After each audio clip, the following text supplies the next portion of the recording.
নমস্কার, আমার নাম রাহুল দাস। এখানে উপস্থিত মহারাজ এবং গুরুজনদের আমার প্রণাম। একই সাথে সাদর আমন্ত্রণ এবং শ্রদ্ধা জানাই আমার সামনে উপস্থিত অভিভাবক মণ্ডলীকে। আজ এই অনুষ্ঠান মূলত আপনাদেরই জন্য। আমরা প্রতি রবিবার বিবেকানন্দ স্টাডি সার্কেলে এসে কি করি, কিভাবে আমাদের ক্লাস পরিচালিত হয়, তা আপনাদের সামনে তুলে ধরার জন্যই আজ এই অনুষ্ঠান। আমরা বিবেকানন্দ স্টাডি সার্কেলের পক্ষ থেকে অত্যন্ত কৃতজ্ঞ যে আপনারা আপনাদের মূল্যবান সময় বের করে আমাদের পাশে এসে দাঁড়িয়েছেন এবং আমাদের সব কাজ দেখছেন এবং আমাদের কথা শুনছেন। এর জন্য অত্যন্ত কৃতজ্ঞ এবং ধন্যবাদ। আমি আজকের বিবেকানন্দ স্টাডি সার্কেলের ইতিহাস এবং একজন বিবেকানন্দ স্টাডি সার্কেলের আদর্শ ছাত্র হিসেবে তার কোন তিনটি মূল গুণ থাকা অত্যাবশ্যক তা আপনাদের সামনে সংক্ষেপে আলোচনা করব। প্রথমেই আলোচনা করে নেব বিবেকানন্দ স্টাডি সার্কেলের ইতিহাস সম্পর্কে।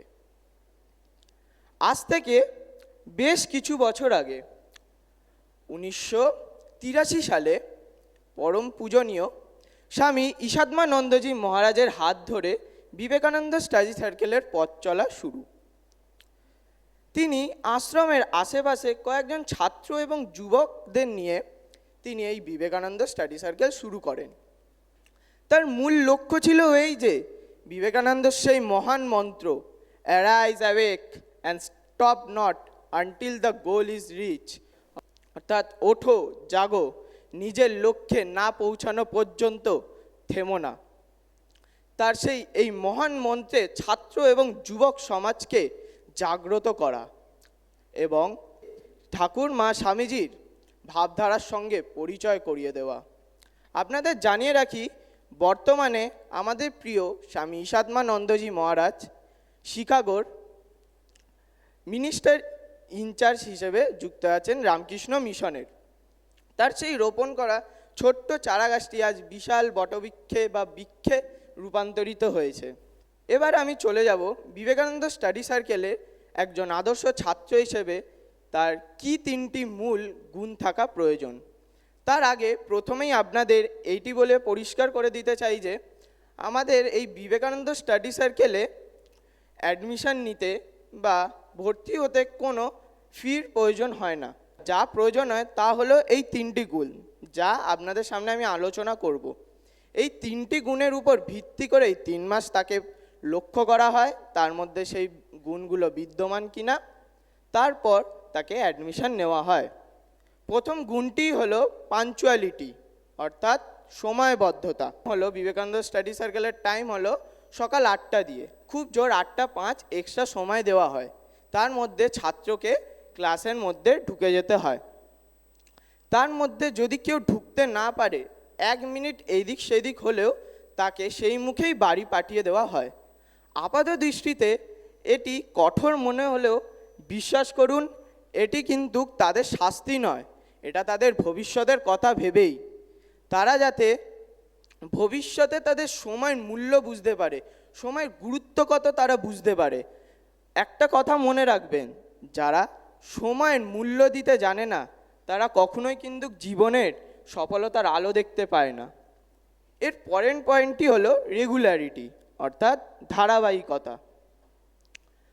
আমাদের ভালো কাজের সঙ্গে যুক্ত থাকতে হলে, ভালো কাজের সঙ্গে যুক্ত হতে গেলে, ভালো অভ্যেস তৈরি করতে গেলে আমাদের রেগুলারিটি, ধারাবাহিকতা অত্যন্ত প্রয়োজন।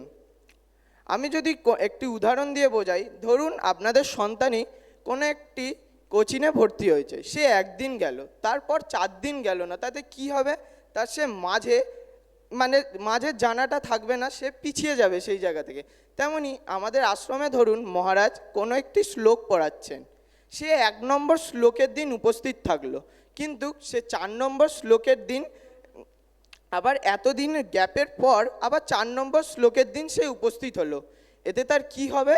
তার মাঝখানের জানাটা অর্ধেক থেকে যাবে। আমরা সকলেই জানি little learning is a dangerous thing, অর্ধজ্ঞান ভয়ঙ্করী।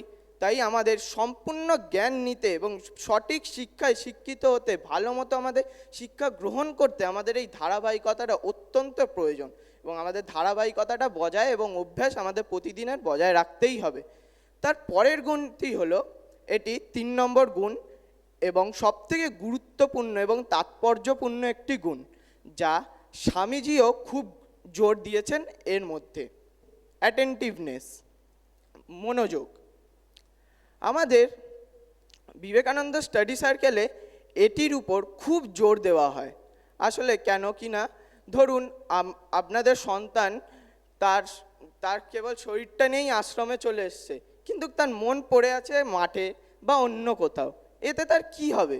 এতে তার সময় নষ্ট ছাড়া আর কিছুই হবে না। সে পারবে না সেই খেলাটি উপভোগ করতে, না পারবে সে যেখানে বসে আছে সেখান থেকে শিক্ষা গ্রহণ করতে।